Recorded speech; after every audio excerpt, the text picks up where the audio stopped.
My friend ruined my wedding while my father was undergoing chemotherapy. He ruined my father's dream, and now my father is sitting outside his house with a gun in his hands. I never wanted a grand wedding.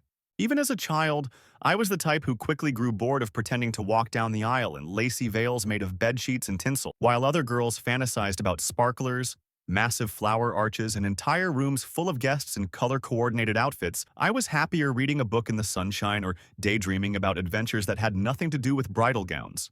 Growing up, I realized I still felt the same way. A small, private ceremony, maybe in the backyard under a simple canopy, would have suited me perfectly. But life has a way of steering us in directions we never expected, and sometimes the promises we make to the people we love become more important than our own comfort. That's what happened with me. I ended up planning a big event, a gathering far larger than I had ever imagined, all because of my father's dying wish. My fiancé proposed over Christmas. He did it in the gentlest, most private way possible, in our living room, with a small, sparkling set of lights on our tree, during a moment when we were sipping cocoa and exchanging jokes. I said yes immediately, tears running down my cheeks as I fumbled to hold onto the ring while also trying not to spill my mug. We had been together for 4 wonderful years. 4 years of laughter, shared routines, quiet dinners, small arguments over things like how to properly load the dishwasher, vacations to a couple of local scenic spots, nights spent in one another's arms while drifting off to Netflix or the hum of the city beyond our apartment windows. He'd become my best friend, the person I trusted above all else. And to be honest, I would have married him in a quick, simple ceremony at City Hall. I didn't need anything fancy.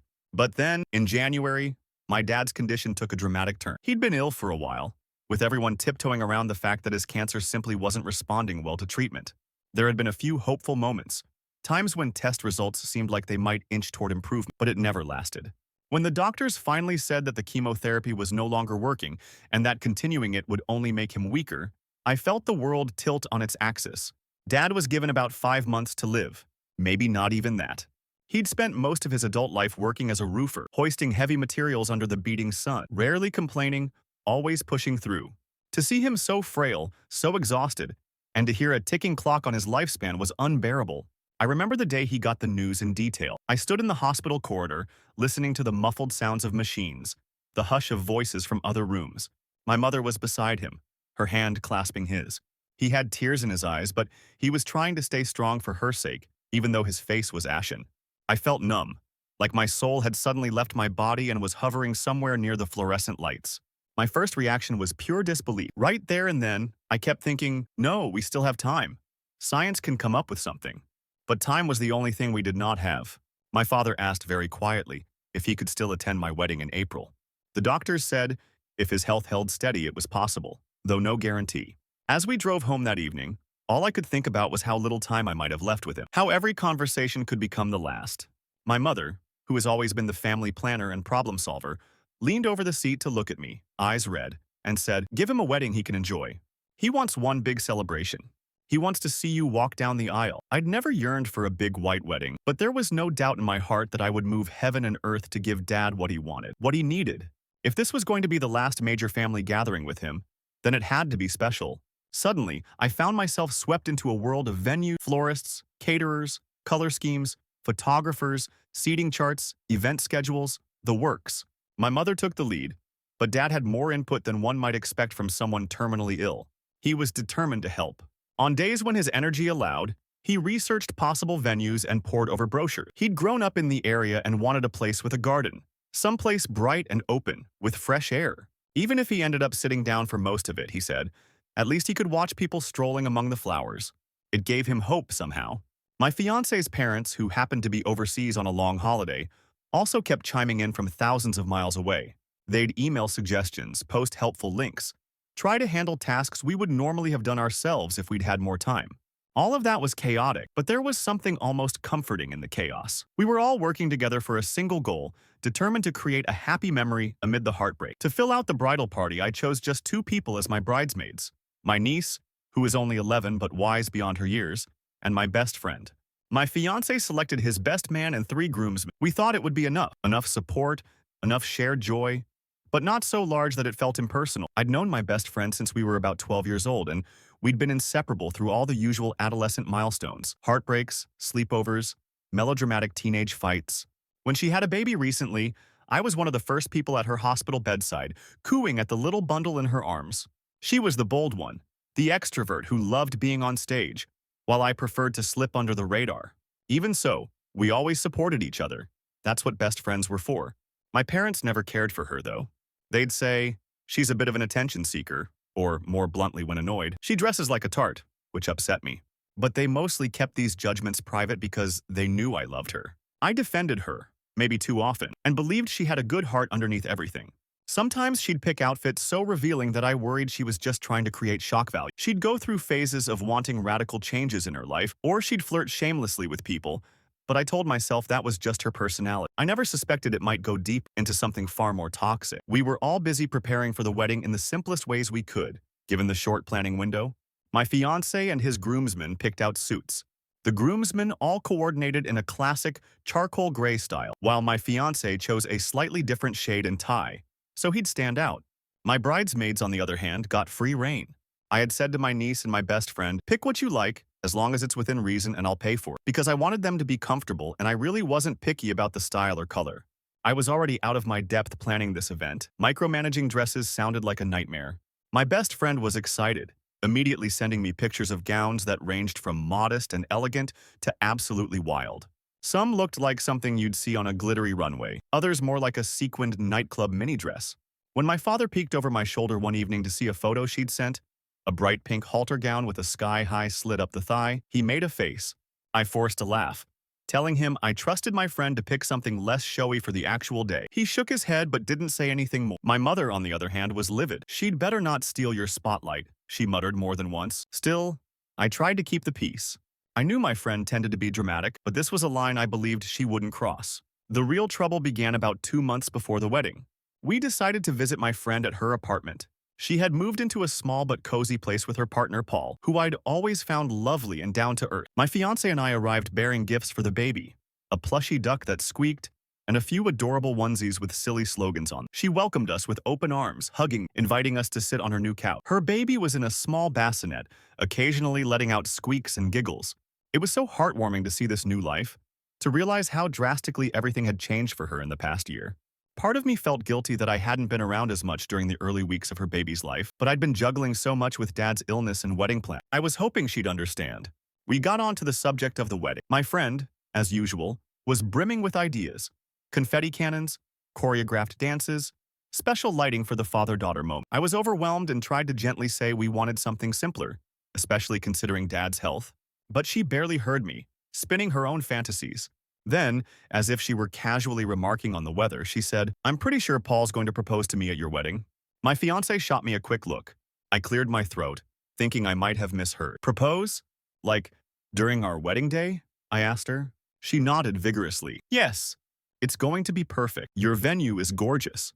He'll get down on one knee maybe during the reception or something, and everyone will be there to see it. She started to smile in that dreamy, self-absorbed way. And of course, I'll be wearing my gorgeous bridesmaid dress, so I'll look amazing in the pictures. I felt my stomach do a flip. The last thing I wanted was to be center stage, only to have the spotlight ripped away by someone else's big moment. But beyond that, I was worried about Dad. This was supposed to be a farewell celebration for him in many ways, an uplifting day for him to focus on joy rather than pain. I didn't want anything to overshadow that. My fiancé and I exchanged a tense glance, but we didn't say too much, beyond me making a half-hearted, "Oh, that's interesting." We left soon after, politely excusing ourselves, although a sense of dread lodged itself in my chest. That drive home felt like one of the longest in my life, even though the roads were clear and the weather calm. My fiancé was the one to finally bring it up, saying, I don't think that's a good idea. She can't seriously want him to propose at our wedding, right? I didn't respond at first, staring out the window at the bare trees rushing by, lights streaking in the dusk. Then I told him that I understood how he felt. I didn't want it either. I was no fan of big ceremonies to begin with. I only agreed to this one for Dad. Letting someone else stage a proposal at our wedding felt like allowing them to co-opt the entire event. We agreed that I should talk to her, gently, to explain we really didn't want that happening. My fiancé and I rehearsed how I might phrase it without upsetting her. She was my closest friend, after all. I assumed she'd be mature enough to see our side, if not immediately, then after a bit of reflection. That evening, I sat on the edge of my bed typing out a carefully worded message, something along the lines of, Hey, I know you're excited, but I'd really prefer that Paul not propose at our wedding. We want to keep the focus on the ceremony, and I also want to be sure Dad has the chance to enjoy the day without any other major event overshadowing things. I added a note about how short Dad's time was, hoping that might tug her empathy. Then I hit send, heart pound. Her reply when it came was shocking in its venom. If you're going to be a bridezilla, I don't want to be part of your rushed wedding. If you can't stand other people getting attention, you're really pathetic and need to get over yourself. I stared at my phone in disbelief. Bridezilla? Me? I'd let her pick her own dress, her own shoes, her accessories, let her bring the baby without restrictions. I was paying for everything. We'd done nothing except ask her not to turn the wedding into her personal stage. Pathetic? I felt sick. Part of me wanted to call her immediately to find out what this was really about, but I worried I'd break down crying or say something rash. Instead, I typed a response, slower this time, explaining how I'd tried to accommodate her in every possible way, how this wasn't just about me or about not wanting to share attention, but about Dad's limited time left and wanting him to have one last special day with no interruptions. I told her I was heartbroken she saw it differently. Her next text was the final blow. Your dad's gonna die, he won't even be here to give a shut. All I could do was stare at those words. There was a hollow ringing in my ears and my stomach dropped. This was someone I had called my best friend for 14 years, who knew how much I loved my father, how deeply I was hurting over his condition, and she had casually tossed out something so callous, so cruel. There was no coming back from that. I showed my fiancé, tears welling up in my eyes. He looked outraged. He tried to take my phone from me gently, as if seeing those words himself was too painful, and said, "Block her, right now." But for reasons I still can't fully explain, I didn't block her just yet. Maybe I hoped she'd apologize or say it was some momentary fit of rage. She didn't. No messages followed. That was the end. As furious and hurt as I was, I also felt an odd sense of relief, like some weight had dropped away, even though it left a raw, gaping wound in my chest. After a few sleepless nights, I shared everything with my parents. They weren't surprised, never being her biggest fans, but they were upset on my behalf, especially Dad. I saw his eyes flare with anger when I read him the text. "She can stay away from the wedding," he said in a voice stronger than I'd heard from him in weeks. "You don't need that negativity," I agreed. There was no question I was rescinding her role as bridesmaid. She wouldn't be invited at all. In the swirl of heartbreak, another astonishing revelation cropped up. Apparently, her partner, Paul, wasn't planning to propose to her in the first place. Instead, he'd been confiding in mutual acquaintances that he wanted to leave her, but felt guilty doing it before she was more stable or before a big event like my wedding. We decided we should talk to him direct to clear up what on earth was going on. We arranged to meet him at a small park not far from his home, a place with a duck pond and benches, typically filled with families on weekends. When we arrived, the sky was bright with thin winter sunlight, though the wind was biting cold. Paul was sitting on one of the benches, hands jammed in his coat pockets, looking jittery. He welcomed us with a tired smile, glancing around nervously as though afraid my ex-best friend might show up. We sat, the three of us, and I pulled up the text messages on my phone. "I just want you to see what she wrote," I said quietly. The wind whipped at my cheeks and my fiancé kept a protective hand on my back, as if to steady me. Paul read the messages, and each line seemed to tighten his expression from surprise to disgust to fury. "I'm so sorry," he whispered, eventually passing the phone back. "That's monstrous." I knew she'd been vicious lately, but I didn't realize it went this far. He explained that, in the last few weeks, she'd also said cruel things about his mother's illness, how she was burdening. That was the final straw for him. He confessed that he'd been staying only for the baby, but his plan was to move out right after my wedding so it didn't overshadow the event we were planning with my dying father. We exchanged looks, understanding the irony. She wanted him to propose, while he was planning his exit. Paul said he couldn't remain silent after seeing these messages.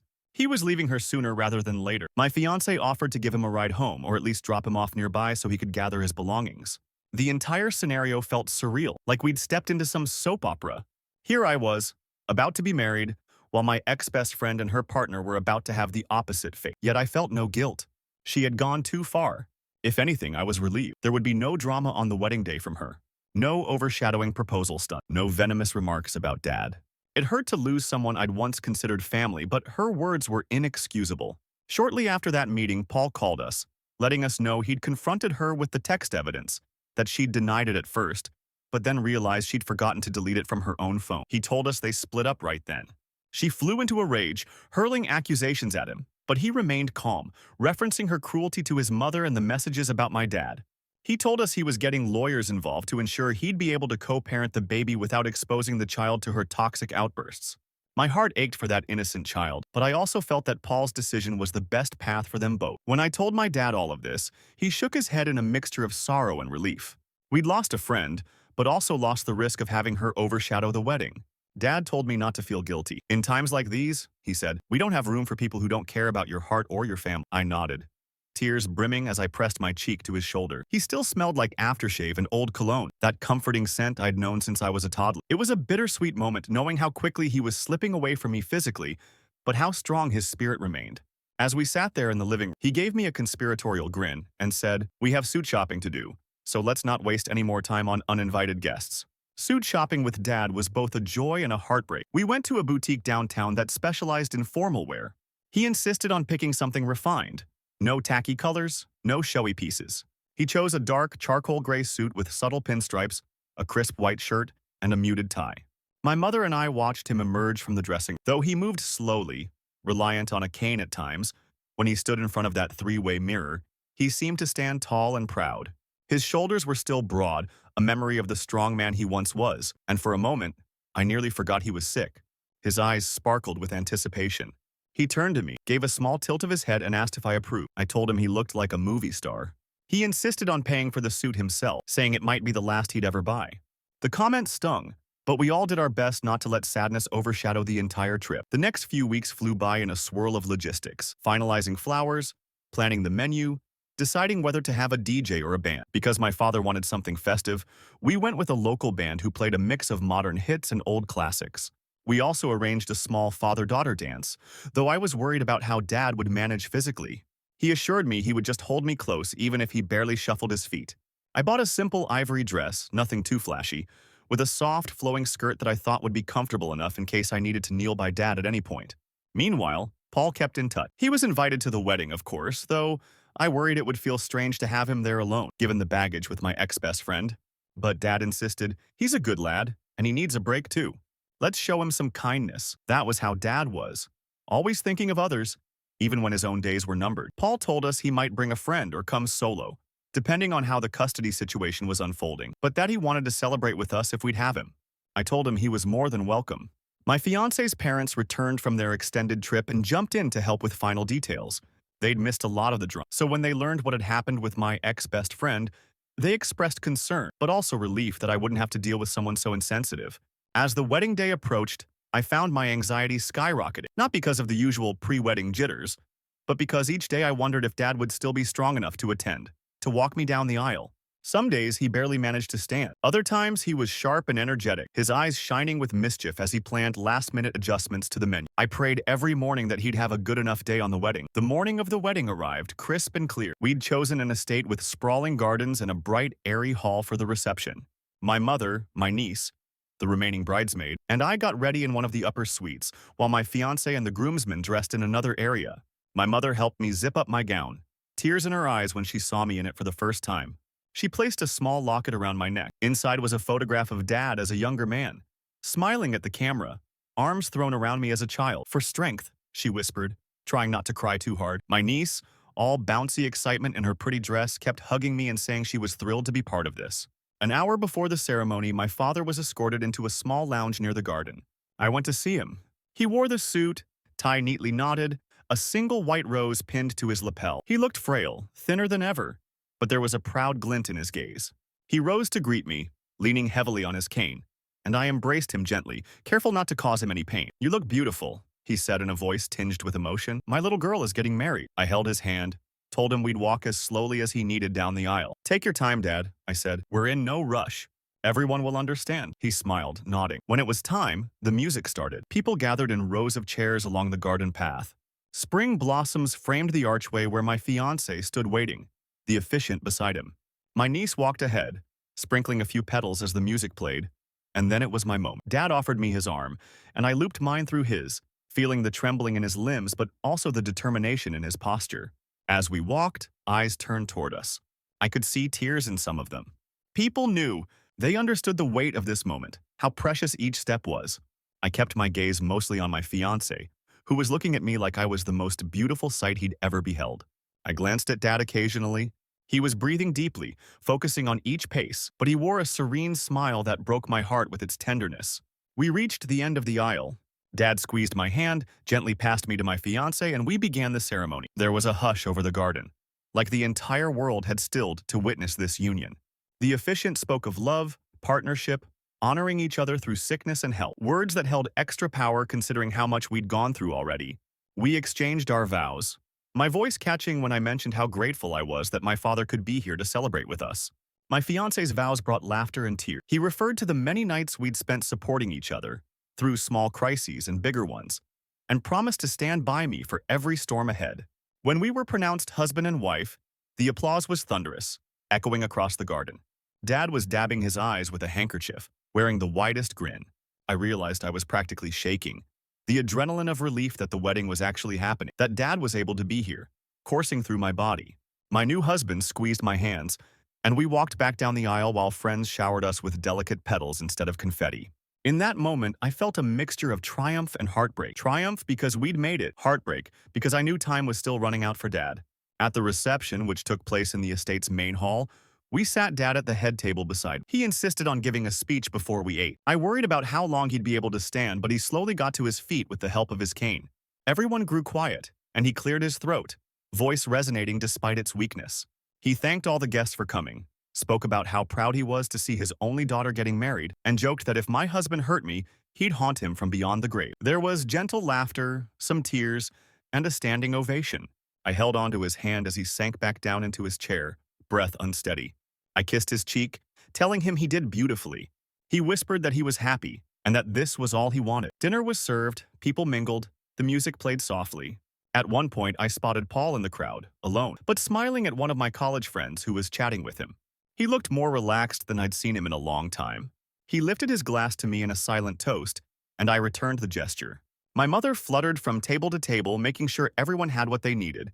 My husband and I snuck in a few moments of quiet conversation, where we just held hands under the table, leaning into each other, letting the reality of being married finally sink in. Eventually, the band started playing a slower tune, and my husband led me to the dance floor for our first dance. We swayed gently, ignoring the murmurs and gazes around us. His voice trembled as he told me how beautiful I looked.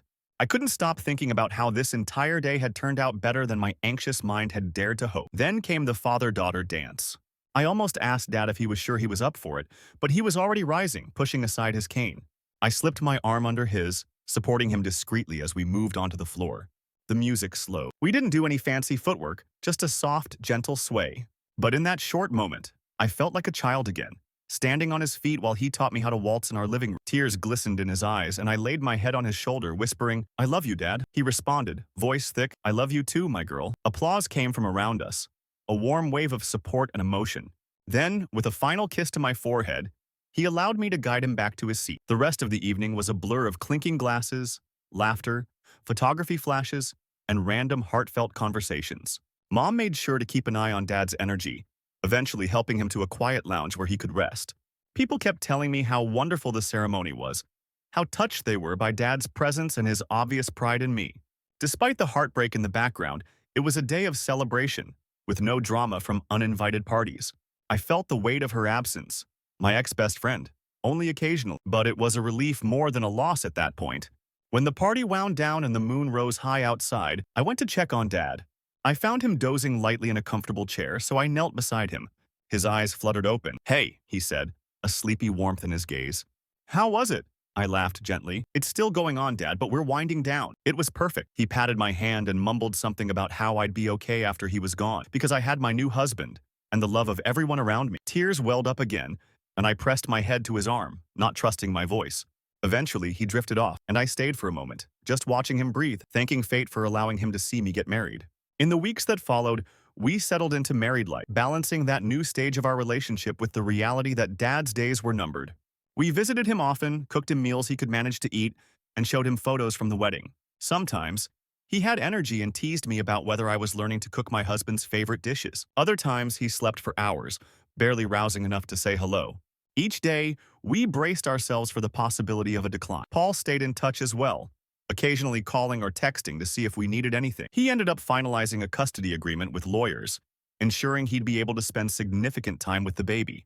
My ex-best friend apparently raged about him abandoning her, but her own words and actions had left a trail of evidence that didn't help her case.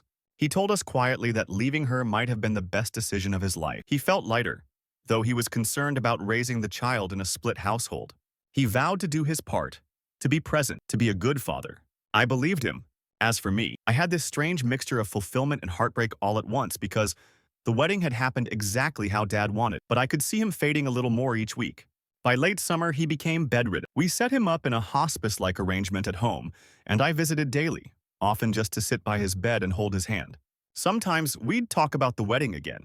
He'd smile faintly, describing little details I'd missed, how Mom's emerald dress sparkled under the lights, how my niece looked so grown up, how proud he was of me. I'd sometimes catch him blinking back tears. He told me over and over how grateful he was that I'd done this wedding for him. We both got what we needed, I'd say, though my voice trembled. You got a celebration, and I got a memory I'll treasure my entire life. He died one morning as the sunlight filtered through the blinds, turning the room a pale gold. I was there, holding his hand, telling him how much I loved him. His chest rose once, twice, and then stilled. The nurse told me he'd gone peacefully. I broke down, sobbing in a way I never had before, feeling like a piece of my soul had been ripped away. But overshadowing the grief was a measure of gratitude for having had that one glorious day with him, my wedding, where he was able to stand in his suit, toast to my future, and give me away. At the funeral, I was surrounded by many of the same friends and relatives who'd gathered for the wedding. They offered condolences and remembered how happy Dad had been on that special day. My husband stood at my side, never letting go of my hand. We entered a period of mourning, where the house felt too quiet without Dad's voice. But we also felt a sense of peace. He'd lived to see me get married, and that had been his dearest wish. In the months after, Paul occasionally checked in. He told me he was doing better, that he'd found a stable rhythm of co-parenting his child, and that my ex-best friend seemed to have moved on to new relationships and new dramas. He wished her well in a polite, distant way, not wanting to get pulled back into her toxicity. I confessed to him that part of me still felt stunned by her betrayal. He said gently, "Some people can't handle not being the center of attention." I thought back to those bright pink dresses she'd shown, her talk of confetti cannons, the casual cruelty she'd shown to my dad, and realized that maybe I had overlooked certain red flags for years. Did I miss having her in my life? The question churned in my mind sometimes because the good memories of our long friendship still existed. But then I'd recall her mocking text and the pain it had caused, and I'd realize that I no longer recognized the person she'd become. Life is too short, especially when you've witnessed how swiftly it can end. I knew my dad would have told me to let go of those who harm your spirit rather than nurture it. My husband and I continued our newlywed journey with a deeper perspective, shaped by the knowledge that you can lose the people you love most at any moment. We framed a few photos from the wedding, Dad and me dancing, Dad sitting proudly at the head table, Dad in his suit, so I could see those images daily. They were constant reminders that, in the face of tragedy, we'd forged something beautiful. A wedding that was never what I'd originally dreamed of, yet one that ended up perfect for the circumstances and perfect for the man who deserved a final celebration. I visited Mom frequently, making sure she wasn't drowning in her grief. She traveled for a while, checking off places on her and Dad's bucket list, saying she felt him near whenever she took a moment to admire a sunset or walk along a quiet beach. Even to this day, I sometimes wake up from dreams where Dad is there, healthy and strong, teasing me about some silly teenage habit or helping me fix something around the house. And for a few seconds, I believe it's real. Then I remember he's gone. But I think back to my wedding and feel an immense gratitude. We gave him what he wanted. We gave him happiness in his final months, and we created a memory that will live with me forever. Losing a friend along the way was a harsh lesson in how people can show you who they truly are in times of stress. But if I had to choose between indulging her desire for attention and honoring my father's last big request, I'd make the same choice every time.